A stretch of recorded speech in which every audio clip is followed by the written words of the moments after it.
Saat ini kami siap Tuhan untuk mengerti kehendak Tuhan di hari-hari ini.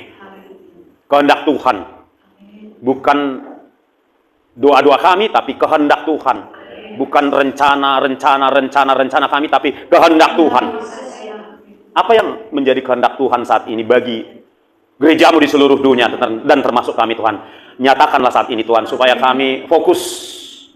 Supaya dari sekian banyak angan-angan, cita-cita, keinginan kami mengerucut hanya pada satu kehendak Tuhan.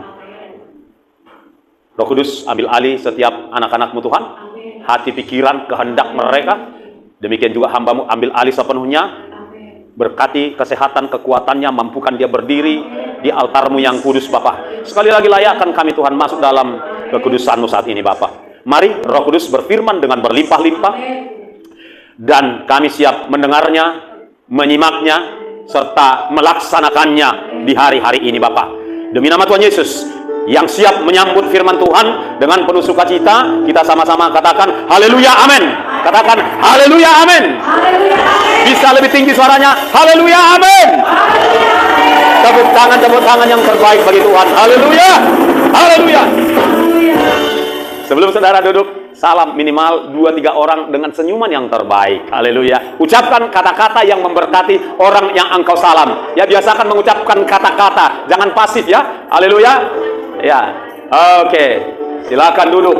Makasih buat Bapak Ibu dan tim Praise and Worship yang sungguh memberkati semua jemaat dan yang sungguh juga menyenangkan hati Tuhan. Ya, terima kasih. Biarlah Tuhan semakin mengurapi. Ya, lihat dulu. Dapat nggak? Iya, tapi dapat nggak? Ya, baik. Shalom Bapak Ibu. Oh, belum fokus. Tunggu dulu fokus semua, baru disapa. Oke, shalom. Ya, anak sekolah minggu diberkati Tuhan, amin. Oke, baiklah Bapak Ibu Saudara yang dikasihi oleh Tuhan. Senang berjumpa kembali dengan jemaat Tuhan di GPHI di tempat ini. Kiranya Tuhan semakin memberkati kita, jasmani, rohani, materi, dan juga rumah tangga keluarga kita. Yang setuju katakan amin. Baik, mari kita fokus semua ya. Mari kita fokus. Yang ada di luar bersegeralah masuk supaya tidak ketinggalan.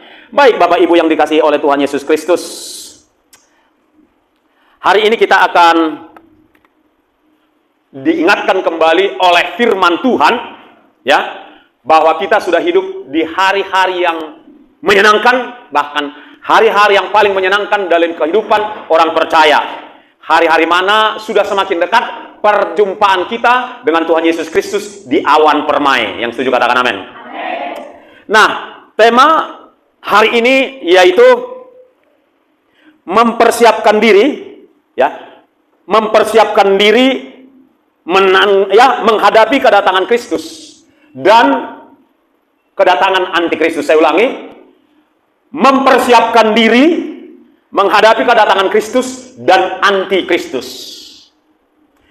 Kedatangan Kristus yang dimaksud yaitu pengangkatan. Ya, ini jelas dulu kita pilah antara kedatangan kali kedua di bumi dengan pengangkatan. Di mana hal ini seringkali rancu atau tercampur aduk. Jadi kedatangan Yesus Kristus kembali ke bumi dibagi dua tahap. Tahap pertama adalah kedatangannya di awan permai, itulah pengangkatan gereja. Lalu kedatangan kali kedua di bumi, nah itu kedatangan kali kedua kembali di bumi, itu setelah pengangkatan gereja, setelah 7 tahun pengangkatan gereja, setelah 7 tahun masa kesukaran besar atau masa tribulasi. Nah, jadi itu yang dimaksud sesungguhnya kedatangan kali kedua di bumi, ya. Nah, dan ada perbedaannya saudara-saudara, supaya kita mengerti. Izinkan saya menjelaskan perbedaannya dulu. Kalau pengangkatan itu tiba-tiba, ya kan? Nah, itu tiba-tiba. Sedangkan kedatangan kali kedua nanti setelah 7 tahun itu semua mata memandang, kan gitu. Jadi langsung dua perbedaannya yang jelas, ya. Sedangkan persamaannya banyak, kemiripannya. Nah, kemiripan itulah yang membuat orang jadi rancu. Nah, kemiripan yang pertama di pengangkatan ada sangkakala berbunyi juga dan Tuhan Yesus turun, kan begitu. Nah, turun tapi dia sampai di awan-awan, kan begitu. Di kedatangan kali kedua nanti, ya, itu juga sangkakala malaikat berbunyi. Nah, jadi mirip dia, saudara-saudara. Namun bedanya kalau di pengangkatan itu tubuh kita, kebangkitan orang yang mati dalam Kristus, serta merta berubahnya tubuh kita yang masih hidup, ya, berubah tubuh kita diubah dalam sekejap mata, ya kan? Di situ malaikat tidak perlu mengangkat kita berjumpa dengan Yesus. Ya, malaikat itu menyertai Yesus di awan, kan begitu. Nah, sedangkan di kedatangan kali kedua ada juga pengangkatan orang-orang pilihannya, tetapi orang-orang yang tertinggal, dan mereka bedanya itu tubuh jasmaninya masih ada. Siapa mereka? Mereka adalah orang-orang pilihan Tuhan. Ingat bahwa orang pilihan itu ada dua. Orang seringkali lupa, bangsa pilihan pertama itu adalah Israel, kan begitu. Nah, bangsa pilihan kedua, orang-orang pilihan kedua adalah gereja, kan begitu. Nah, bangsa Israel inilah yang tertinggal di bumi, dan begitu saudara-saudara, itu yang tertinggal di berbagai tempat di muka bumi ini, yang dijemput oleh malaikat. Itu di dalam Matius 24 ayat 31 itu. Jelas. Mereka diangkat, lebih tepat dijemput oleh malaikat dalam tubuh alamiah. Begitu saudara-saudara, ya. Mereka dijemput untuk apa? Untuk kemudian disembunyikan di dalam satu tempat. Ini dia. Jadi yang disembunyikan itu adalah bangsa Israel. Di dalam Matius 24 ayat 21 dikatakan, saudara-saudara, bahwa orang-orang yang di Judea itu melarikan diri ke gunung ketika 3,5 tahun Antikristus telah memperkenalkan dirinya sebagai Mesias, sebagai pembawa damai, kan begitu. Namun tiba-tiba dia berdiri di bait Allah yang sedang dipersiapkan sekarang, itu 3,5 tahun itu, dia menghentikan semua persembahan dari bangsa Israel, dan dialah yang ingin disembah. Stop nyembah Allahmu, sembahlah aku, kan begitu. Nah, ketika Antikristus sudah berdiri di bait Allah, maka Tuhan Yesus sudah ingatkan yang tinggal di Yudea atau yang tinggal di tanah Israel yang sekarang ini melarikan diri ke gunung, kan begitu. Ini melarikan diri ke gunung, Bapak Ibu. Lalu yang orang-orang Israel yang tertinggal itu dijemput oleh malaikat untuk diapakan? Untuk diselamatkan, dan begitu. Jadi itu yang membuat rancu. Nah, penjelasan ini pun tidak serta-merta membuat saudara clear. Harus satu-satu dipilah-pilah supaya clear. Namun, paling tidak, saudara sudah mendapat kebenarannya, gambarannya bahwa berbeda pengangkatan dengan kedatangan Yesus kali kedua. Nah, menjelang kedatangan Yesus kali kedua, gereja harus mempersiapkan diri. Ya kan? Harus mempersiapkan diri baik-baik. Ya, gereja pada waktu mempersiapkan diri juga harus melihat tanda-tanda dan segala persiapan dari pihak Antikristus, kan begitu. Sampai sekarang pihak Antikristus sudah sedang mempersiapkan diri. Barangkali persiapan mereka sudah hampir rampung. Kalau mereka berani melaunching 2030 akan mengambil alih seluruh dunia ini menjadi satu sistem keuangan, satu sistem komunikasi, satu sistem kesehatan, satu sistem agama, satu sistem pemerintahan 2030, it means, itu artinya mereka sudah hampir rampung mempersiapkan diri, dan begitu. Nah, kalau mereka persiapan dari Antikristus apa? Ya, persiapan dari tim Antikristus itu apa? Mempersiapkan pemerintahan Antikristus. Dalam mempersiapkan pemerintahan Antikristus, apa yang mereka mau lakukan? Menjerat seluruh manusia di muka bumi di bawah kendali mereka. Itulah persiapan mereka, kan begitu. Sedangkan kita, persiapan gereja menyambut Kristus, ya, adalah mempersiapkan iman kita, mempersiapkan hubungan kita, membenahi pola pikir kita, membenahi agenda kita, ya, mulai benar-benar memprioritaskan agendanya Tuhan. Kalau selama ini kita katakan genapilah segala rencanamu, Tuhan Yesus nggak banyak rencana, hanya satu kok. Lagu itu memang perlu dikoreksi secara teologis, ya. Mengatakan biarlah segala rencanamu. Segala itu kan jamak, saudara-saudara. Itu jamak itu. Sedangkan rencana Yesus bagi gerejanya satu, tunggal, yaitu pengangkatan, masuk surga, kekal, hidup kekal selama-lamanya. Yang mengerti katakan amin. Itu. Jadi kadang kita gini, Kita buatlah program kita kan, A, B, C segala macam. Kita serahkan ke Tuhan kan. Nah, setelah itu kan jamak tuh rencana yang kita proposal kita kepada Tuhan itu kan jamak, ya, lebih dari satu. Kan gitu saudara. Lalu kita pikir itulah nanti akan disortir Tuhan Yesus 23 dari rencana itu. Rencana kita itu menjadi rencana Tuhan. Kebalik. Kan kita yang buat rencana ABC. Kan kita yang buat rencana akan membeli kebun sawit 1000 hektar lagi, ya kan? Kan kita yang rencana mau membangun rumah kos-kosan 50 kamar lagi, dan gitu kan? Ya kan, benar nggak? Kan kita, itu kan rencana kita. Yang kita, ya ibaratnya kita buat satu proposal, kita letakkan di mejanya Tuhan Yesus, dan kita doakan supaya itu menjadi rencana Tuhan. Enggak begitu. Enggak begitu, itu rencanaku. Itu rencanaku, rencanamu. Rencana Tuhan hanya satu. Engkau masuk surga. Jelas ya? Masa pengangkatan, ya, engkau ikut terangkat, kan begitu. Kalau engkau mati sebelum pengangkatan, kau mati dalam Kristus, masuk surga pasti, kan begitu. Ikut di kebangkitan pertama, itu rencana Tuhan, simpel kok. Bagi yang mati, ya, dari sejak abad pertama sampai nanti di tahun-tahun ini, bagi yang mati dalam Kristus, yaitu jelas, itulah satu-satunya rencana Tuhan, ikut dia di pengangkatan pertama. Kebangkitan pertama. Itu jelas, cuman itu kok rencana Tuhan, gak ada yang lain. Lalu bagi yang hidup pas kebangkitan itu, satu juga rencananya. Ikut diubahkan, terangkat, berjumpa di awan permai, Yesus bawa kita ke rumah Bapaknya, pernikahan anak domba Allah, 7 tahun di sana, 7 tahun di bumi, sengsara, ya kan, masa sengsara, masa penyiksaan antikristus, masa pencurahan murka Allah secara totalitas di alam semesta. Itu dia. Murka Allah itu akan tercurah, ya, cawan murka Allah itu akan tumpah maksimal dan dengan hebatnya setelah dimulai dari 3,5 tahun kedua. Nah, digenapilah Wahyu 16, ya kan, di mana pulau-pulau goncang, ya kan, langit goncang, semua goncang. Jadi langit itu bagaikan apa? Digulung, sebagai kitab yang digulung begitu. Bayangkanlah Bima Sakti itu digulung begitu rupa. Berontokanlah itu planet-planet berjatuhan ke bumi itu di 3,5 tahun kedua. Dan gitu saudara-saudara. Nah, sementara kita di sana menikmati menikmati peluk-pelukan dengan Tuhan Yesus, menikmati upah, ya reward kita nikmati di 7 tahun itu. Menjelang usainya 7 tahun itu kita turun ke bumi bersama dengan Tuhan Yesus. Itu jelas di Zakaria 14. Turun ke bumi, Yesus menginjakkan kaki di Bukit Zaitun, sama seperti ketika dia naik, kan begitu? Dia kan naik dari Bukit Zaitun, dia pun turun di Bukit Zaitun juga bersama dengan saudara dan saya. Dimulailah kerajaan 1000 tahun. Setelah dimulai kerajaan 1000 tahun berjalan, di penghujungnya itu adalah iblis dilepaskan lagi untuk sesaat mencobai mereka yang masih bertubuh jasmani, di mana dalam tubuh jasmaninya itu masih ada kekuatan dosa, daya tarik dosa masih ada dalam tubuh mereka. Karena yang masuk ke kerajaan 1000 tahun itu ada 2 jenis tubuh. Satu tubuh yang sudah diubahkan, yaitu tubuh saudara dan saya, katakan amin. Kemudian tubuh orang-orang Israel plus orang-orang Kristen yang sanggup mempertahankan imannya di masa 7 tahun kesukaran itu. Mungkin adalah satu dari 100.000 orang gitulah kira-kira. Karena berat lah, siapa yang sanggup juga, kan begitu. Tapi kalau orang Israel jelas memang mereka terhindar dari 3,5 tahun bencana alam semesta itu, terhindar karena mereka disembunyikan di satu tempat. Ah, begitu. Lalu selesai disembunyikan itu, mereka ikut masuk dalam kerajaan 1000 tahun. Dan Yesus bersama dengan saudara dan saya memerintah selama 1000 tahun. Yang kita perintah adalah bangsa Israel. Ada ayatnya, ya kan begitu.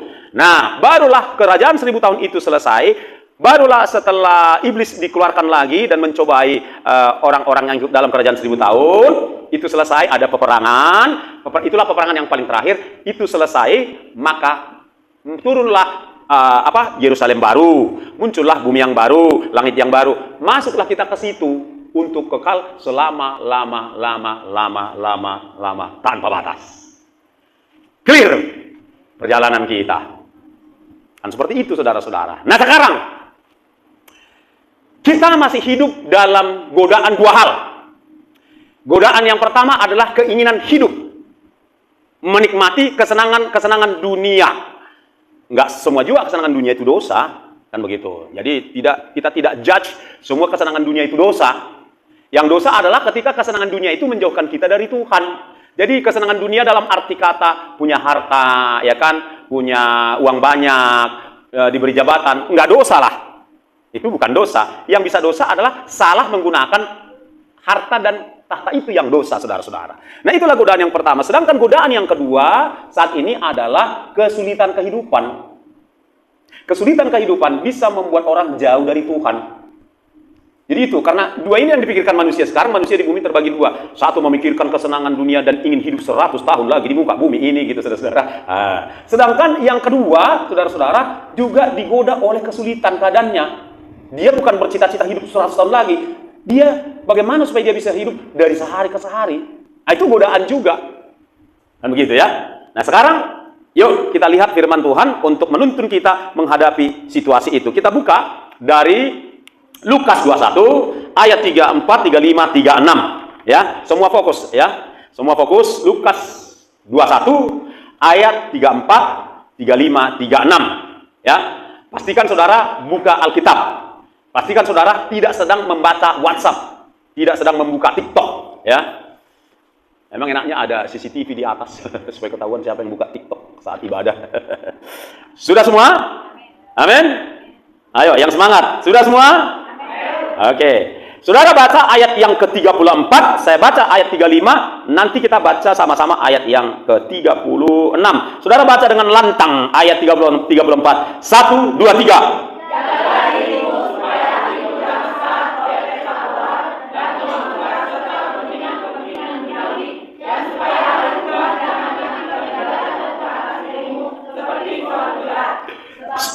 Biar saya baca, saudara simak. Sebab ia akan menimpa semua penduduk bumi ini. Ayat 36 sama-sama. Berjaga-jagalah senantiasa sambil berdoa, supaya kamu beroleh kekuatan untuk luput dari semua yang akan terjadi itu, dan supaya kamu tahan berdiri di hadapan Anak Manusia. Izinkan saya membagi dua situasi. Situasi yang pertama adalah situasi sekarang sampai pada titik pengangkatan. Situasi yang kedua adalah pasca pengangkatan. Situasi yang pertama itu yaitu hari-hari ini munculnya kesulitan demi kesulitan. Ya kan? Kesulitan demi kesulitan sedang dihadapi oleh hampir semua, katakanlah 90% manusia di muka bumi ini saat ini sedang menghadapi kesulitan.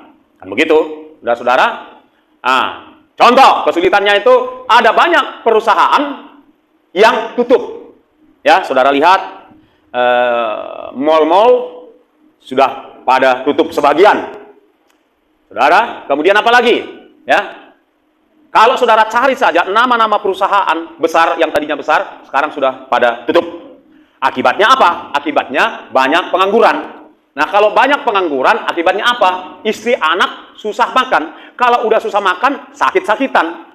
Ya, sebagian akan menjadi penjahat, tapi sebagian lagi hanya menahankan penderitaan. Kan begitu, diam-diam menahankan penderitaan. Itulah yang sedang terjadi hari-hari ini, Bapak Ibu Saudara. Kesulitan itu juga disebabkan oleh para pemerintah yang fasik. Para pemerintah yang tidak takut Tuhan, ya, para penguasa yang menipu rakyatnya, yang memperdaya rakyatnya, saudara-saudara, tidak benar-benar membangun rakyatnya, menolong rakyatnya.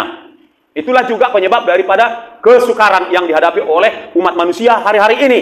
Sebutlah apa yang terjadi pada tanggal 25-26, ya seminggu kurang lebih di Indonesia.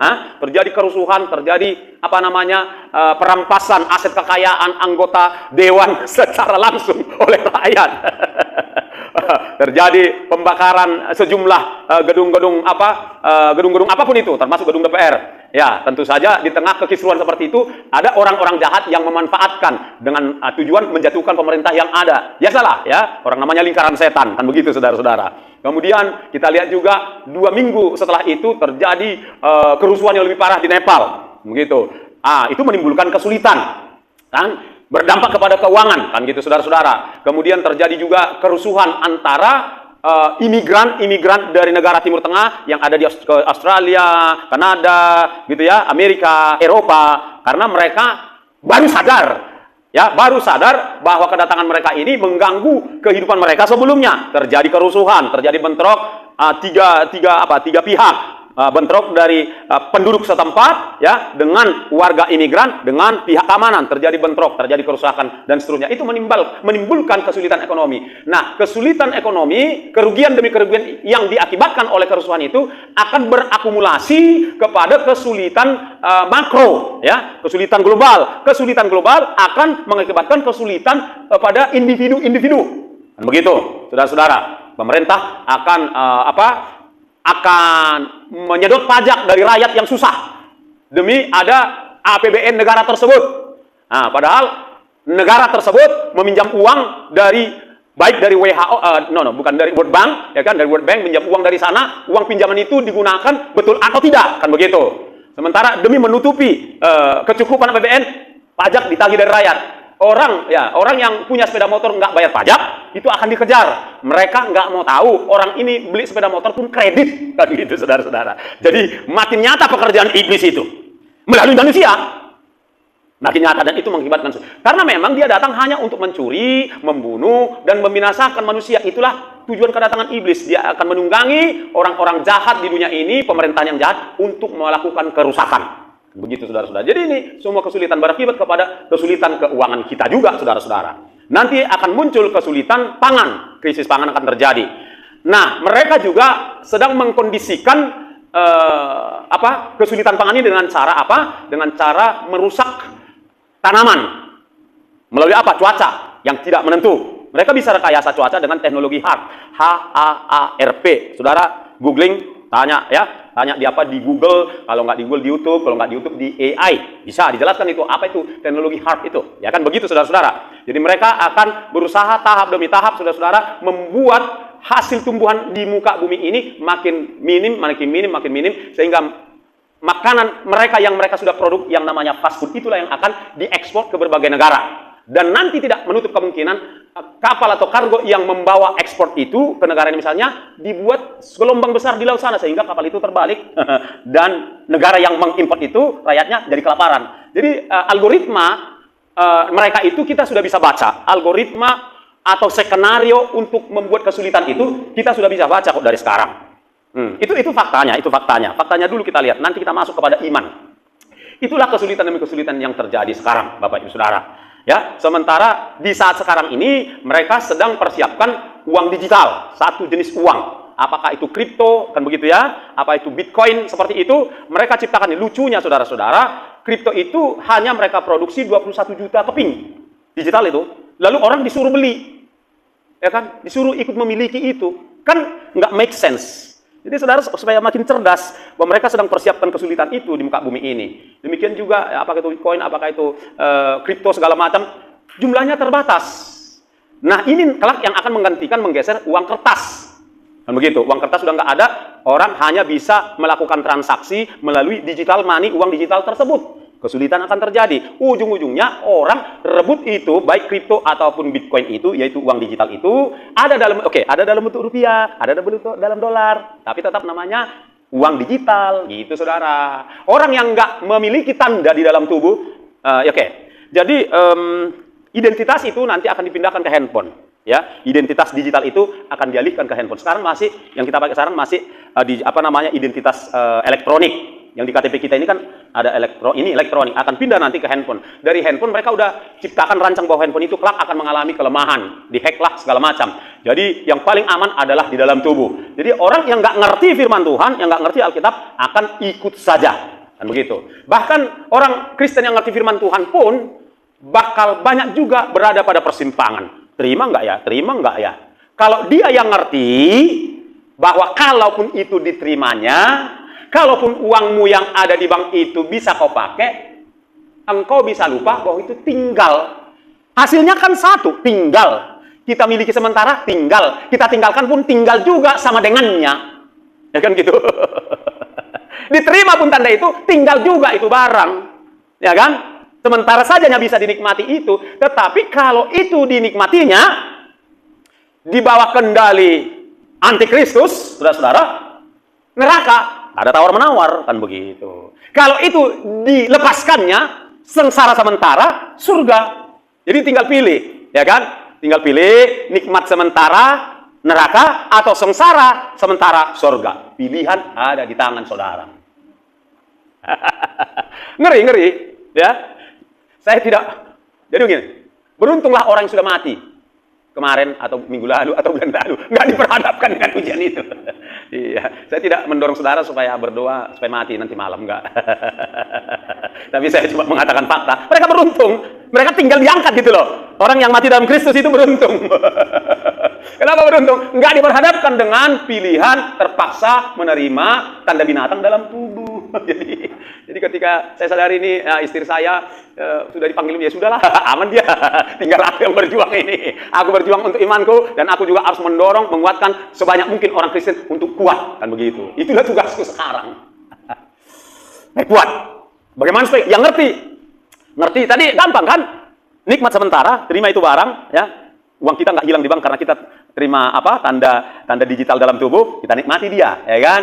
Nah, sementara kan kita nikmati, tapi sengsara selamanya.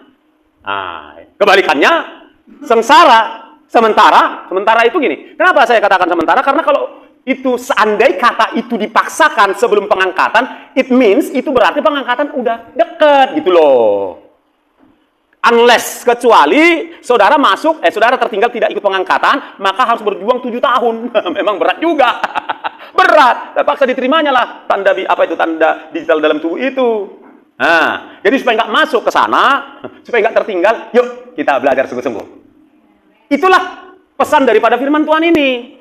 Ya, saya ulangi lagi loh, supaya ini nancap di hati kita, supaya kita mulai sekarang mensortir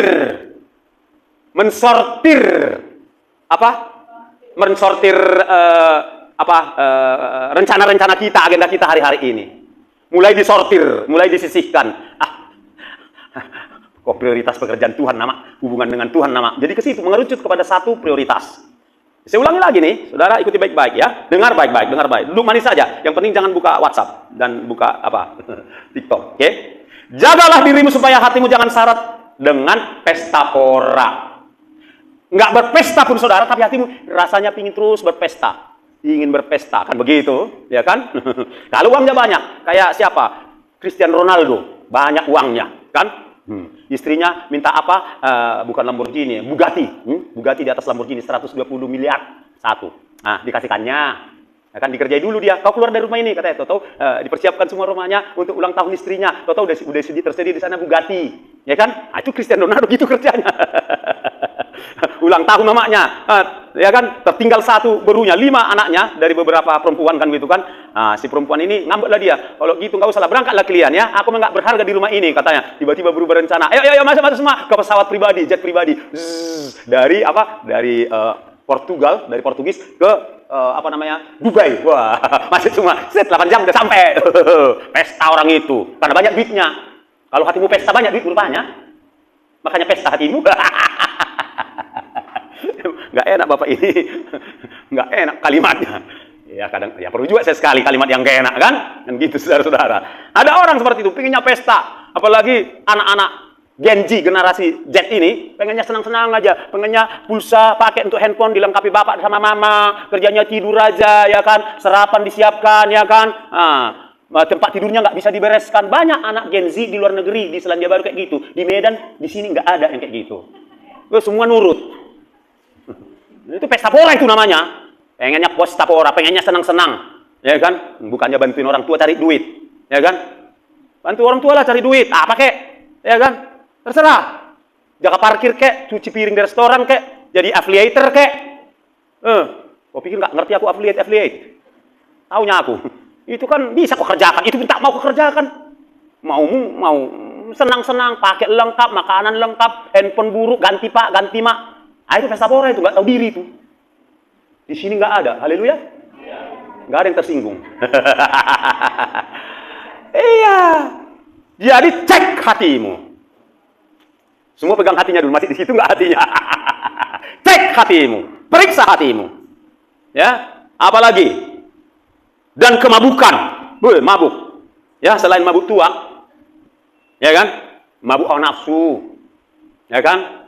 Mabuk lihat handphone, bangunnya jam 8, mana ada bangun jam 5 anak Gen Z. Bangun jam 8, dari jam 8 sampai nanti jam 2 masih tiktokan. Lalu Gen Z bilang, bukan cuma kami pak, bapak kami pun mama kami mau kayak gitu. Betul. Ada juga orang tua kayak gitu. Haleluya. Semoga banyak yang tersinggung. Ya kan? Mabuk apa lagi? Mabuk kekuasaan. Mabuk apa lagi? Mabuk kemewahan. Mabuk apa lagi? Mabuk Kan kita lihat orang-orang yang duduk di pemerintahan sana mabuk kekayaan. Iya kan? Anggota dewan mabuk kekayaan, mabuk kesenangan. Lupa memikirkan rakyatnya. Mabuk itu namanya.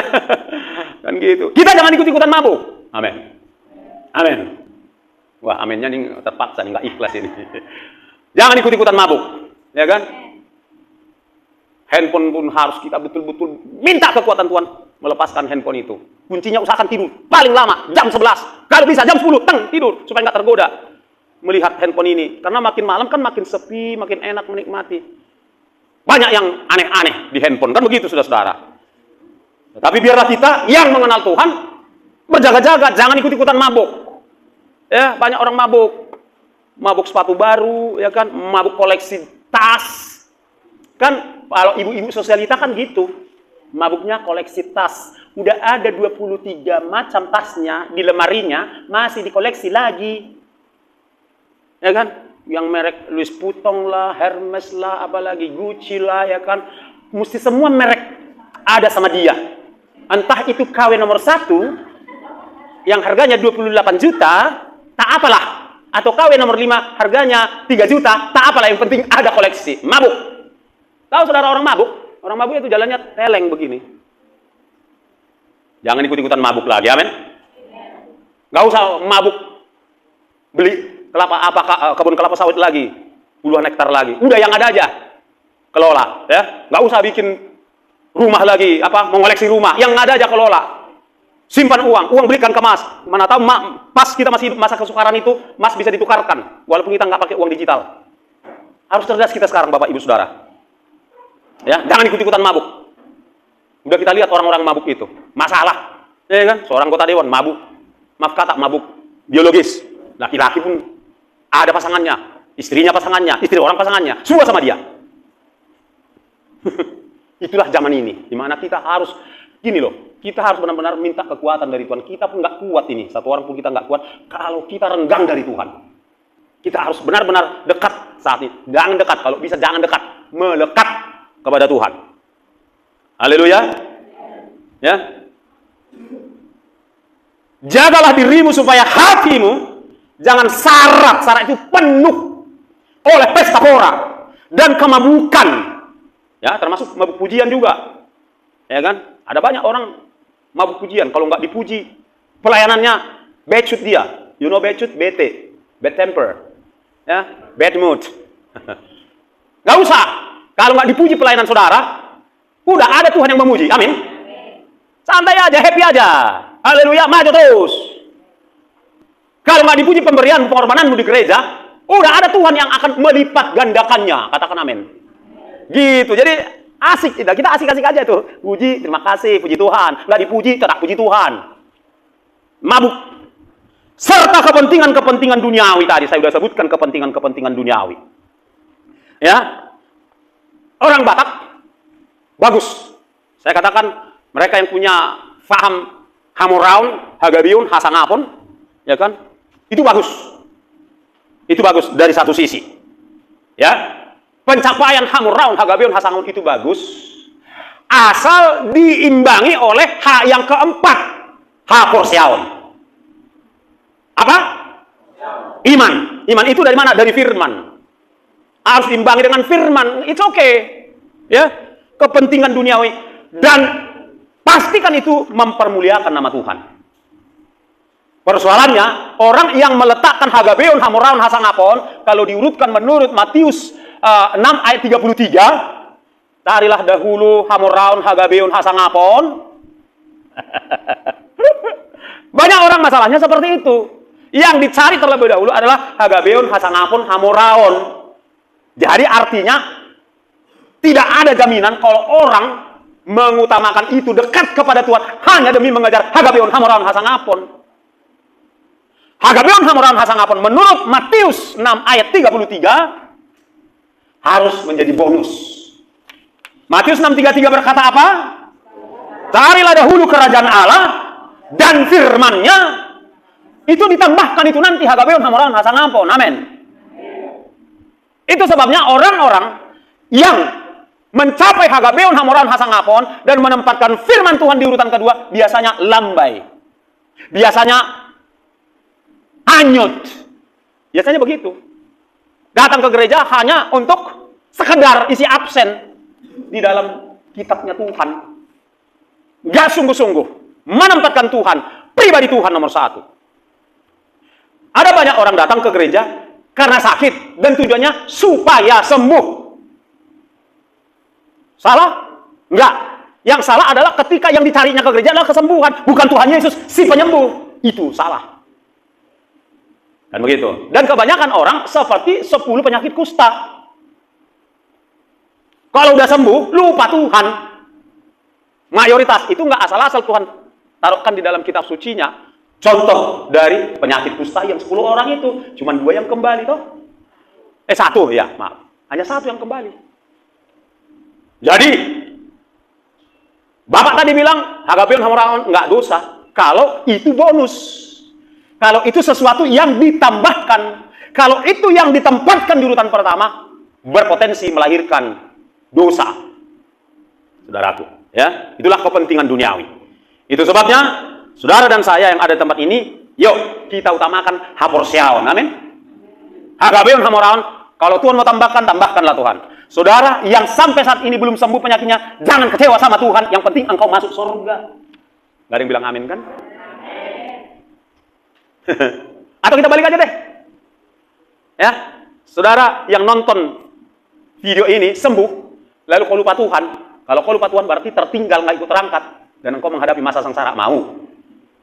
Kan begitu saudara-saudara. Jadi kalaupun, ya kita pinginnya sih disembuhkan Tuhan lah. Kita maunya sih sehat-sehat lah. Tetapi andai kata, kan begitu saudaraku, tidak sembuh penyakitmu. Andai kata ada doamu, pergumulanmu belum terjawab. Tiba-tiba pengangkatan. Kan begitu saudara-saudara. Kalau hatimu yang kau kejar adalah Tuhannya,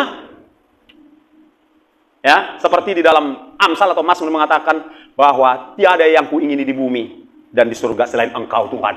Kita harus berani seperti itu. Ya, kita harus berani seperti itu. Supaya kalau satu tadi penyakit nggak disembuhkan, pergumulan kita nggak terjawab, tapi hati kita melekat dengan Tuhan, kita pasti terangkat. Saudara yang punya banyak harta sekarang, beda perjuanganmu dengan perjuangan saya. Kalau saya nggak berat meninggalkan dunia ini, karena nggak banyak hartaku. Dari sisi itu aku bersyukur. Di poin itu aku bersyukur. Andai kata nggak usah banyak deh, ada uangku 1 miliar. Terus dipaksakan menerima tanda binatang itu dalam tubuh. Oleng juga, mak sayang kali 1 miliar bah. Karena aku udah nikmati dengan uang tabunganku 1 miliar, tiap hari aku bisa tinggal pesan makanan enak. Aku tinggal aku beli mobil ya kan. Segala rumahku baru, gitulah kira-kira kan, bagus, ku nikmati, fasilitas mobil, fasilitas rumah, makanan enak, pakaian bagus, barang-barang berharga, udah ku nikmati, surga dalam tanda kutip di dunia ini. Berat nggak meninggalkan? Berat. Makanya kalau saya bersyukurlah tidak ada, ya kalaupun ku jual warisanku yang di kampung bisa sih 1 miliar lebih, tapi belum ku jual sampai sekarang. Jadi gini, Bapak Ibu, yuk kita cek hati kita, cek hatimu. Kalaulah katakan nanti malam pengangkatan, nggak usah dijawab. Saya tidak berhak mendengar jawaban saudara. Hanya Tuhan yang berhak mendengar jawabanmu. Kalaulah nanti malam pengangkatan, tinggallah rumahmu, tinggallah mobilmu, tinggallah depositomu. Sudah siap belum? Udah rela belum? Udah rela atau enggak? Itu ujian untuk hatimu Bapak Ibu Saudara. Jadi engkau sedang menguji hatimu sendiri. Amin. Kau menguji hatimu, siap nggak? Tapi saya mendorong saudara siap. Kenapa? Dengan fakta bahwa pasca pengangkatan itu akan terjadi kerusuhan. Itulah bagian kedua dari tadi kan. Pertama sebelum pengangkatan, setelah pengangkatan kita masuk ke situ akan terjadi kerusuhan, akan terjadi perampokan, akan terjadi perampasan di mana-mana. Engkau yang punya suamimu terangkat, contoh, misal, terus perampok datang ke rumahmu, panik, atau sebaliknya, panik, atau anak-anak muda yang main-main dengan hidupnya, orang tuanya dua orang tua yang terangkat, kamu tertinggal, ada perampok, ada perkosaan, akan terjadi. Karena apa? Sederhana, sudah tidak ada Roh Kudus di bumi. Ketika tidak ada Roh Kudus di bumi, dan ketika tidak ada lagi si garam dan si terang itu, yaitu saudara dan saya, bumi ini kacau, nggak karu-karuan. Setan, wah, keluar semua dari sarangnya. Ngeri, Pak. Ngeri lah. Ngeri. Selain bencana alam mulai menjadi-jadi, ya kan?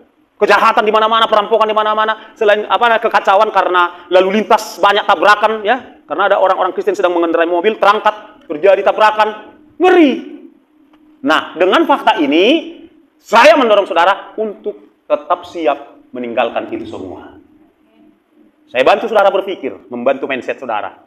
Kalaupun bukan karena pengangkatan. Haleluya. Kita ini paling lama menikmati itu hanya sampai firman Tuhan, bukan firman, fakta lah saya katakan, 80 tahun, 70 tahun, 80 tahun. Pak, izin Bapak umur berapa sekarang? Ya Pak? Berapa? 62 ya Pak ya? Baik. Oke. Pak Togu, berapa umurnya sekarang? Ya? 43. Oke lah. Nanti, gini. Biar kita cek dulu ini mindset kita. Bapak berharap hidup sampai berapa tahun? Berharap. 80. 80 kurang 43 berapa? Nah, 37 tahun lagi Bapak bisa menikmati. Habis itu Bapak kemana? Meninggalkan dunia kan? Ya kan Pak? Nah, ini kita cek dulu, ini pola pikir kita. Kan meninggalkan dunia. Berarti apa yang Bapak kumpulkan selama ini kan tinggal toh? Tinggal apa dibawa? Nah, itu dia. Bapak tadi 61 ya Pak? 62 ya Pak ya? Mohon izin tanya, sampai umur berapa Bapak rindu hidup sampai umur berapa? Kerinduan Bapak nih, ingin hidup berapa tahun lagi? 70 atau katakanlah 80 lah dulu katakan. Kan begitu ya Pak ya?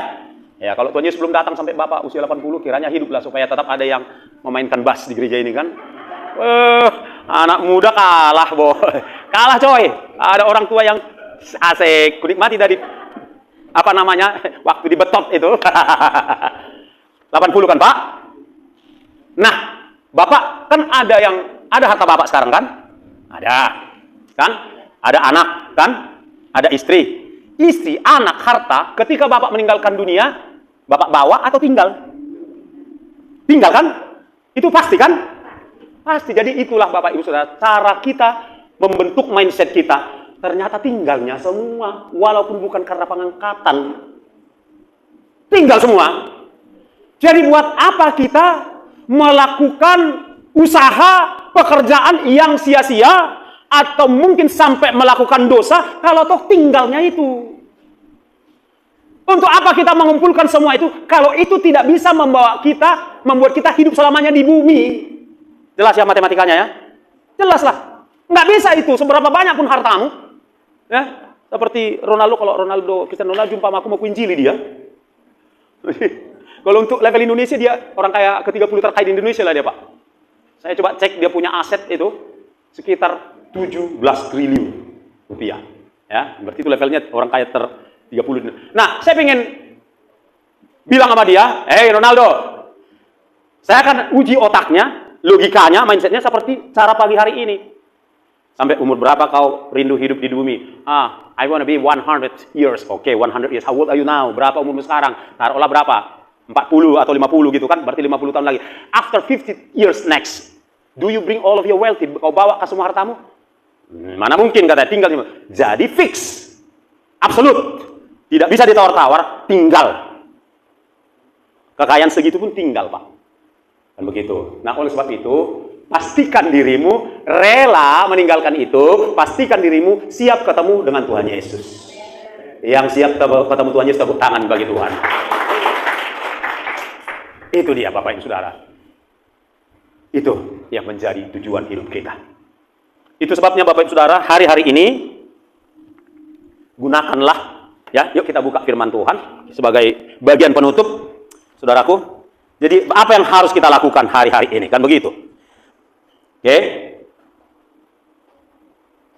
Mari kita mengumpulkan, ya, mari kita mengumpulkan harta kita di surga. Matius 6 ayat 20, dengan cepat seseorang sudah menemukan, bacakan Matius 6 20 dan sekalian ditampilkan. Sudah tampil? Ya, boleh lebih kencang lagi Pak, silakan.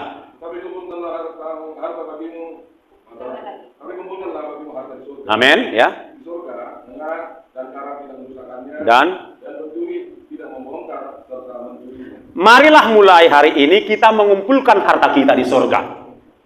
Marilah kita mulai hari ini investasi hidup kita plus include satu paket dengan harta kita. Gak ada yang bilang amin.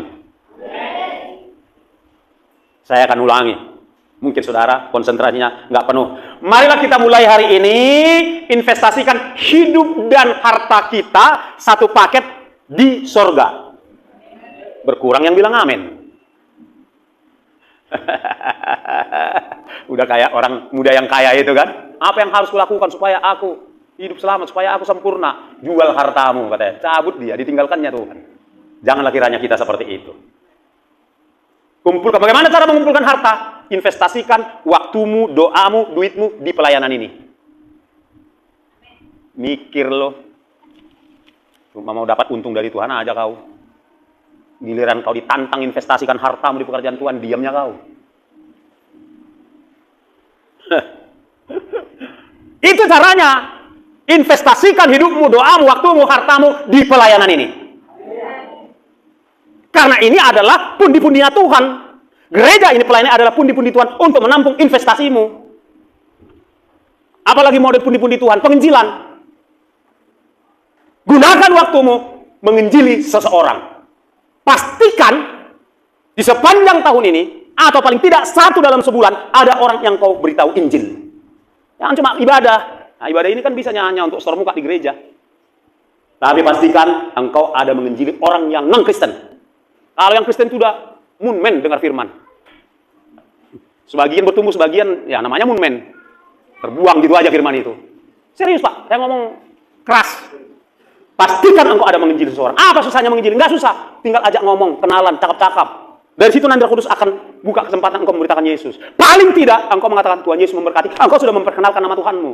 Yang nangkap katakan amin. Iya. Apalagi cara kumpulan, bantu hamba-hamba Tuhan. Saya ngomong apa adanya.